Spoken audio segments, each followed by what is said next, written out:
Roman Babbage with another fragrance video. This time, my top 5 summer fragrances for 2018.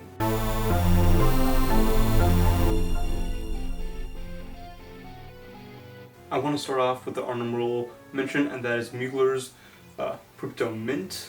This one is great for fragrance, but there's another Mugler for me that's a little bit closer to my heart that ended up on the list.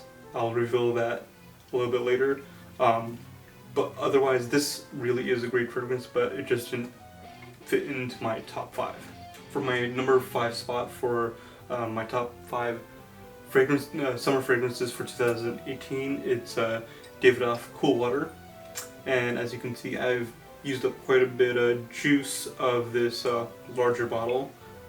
This is a great fougere fragrance. When you just want that classic kind of a scent, this is the one I reach for most often, especially during the summer. It's great for the summer. It's very close to the skin. It's not overbearing. It's just very fresh. There's something sweet and yet floral about it, but it still is a very fresh fragrance, and that's why it's great for the summer, and that's why it's on my number 5 spot. If you're more into the niche kind of fragrances, Creed's Green Irish Creed is the one that inspired this one. So if you were looking for something more niche, that would be the alternative to this. For my number 4 spot for summer would be a more recent one, and it's a recent purchase of mine actually, Choo Man Ice. I have worn it a little bit during the spring, just trying to get a feel for it, and I'm very much liking this one. I will be doing a review in the future, but this one really takes that citrus note and runs with it for a lot longer than one would expect. When you just want something very fresh and very cooling, this is definitely the one to go with. Especially if you love citrus, this is something you should check out. If you like citrus, this would probably be the one for you. My number 3 spot for the summer is the Mugler I was referring to earlier, and it is Mugler's Pure Energy, originally released as Pure Shot.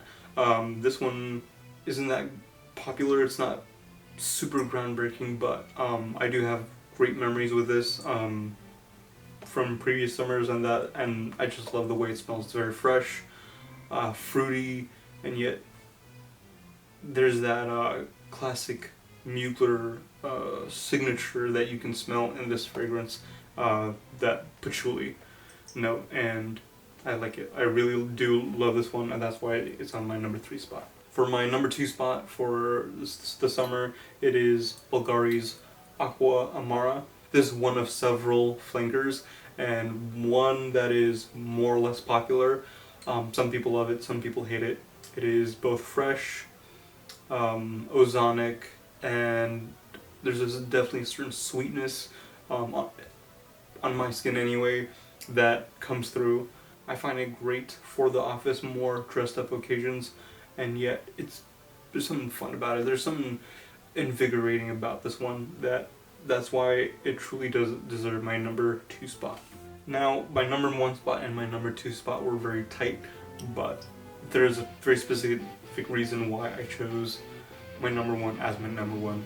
And my number 1 for summer is Nautica Voyage. So this one is a classic, it is a staple, it is both unique, very good quality for what you're paying.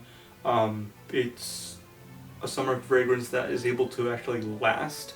It's one that you're actually able to wear year-round, but it is a very great fragrance because it is both fresh, fruity, and not overwhelming in any way. And you can really wear this one in the heat, and yet it will last and won't choke anyone out. This is a staple. I think this is something that everyone should have in their collection, and that is why it's in my number 1 spot for summer. That is my top 5 summer fragrances for 2018. I'm certain that some of you will disagree. There are many other fragrances out there, but these are the ones in my collection. That's it, you guys. Thanks for watching. Don't forget to like and comment on this video. Let me know what your top 5 fragrances will be this summer, and if you haven't already, please subscribe. Thanks, guys. God bless.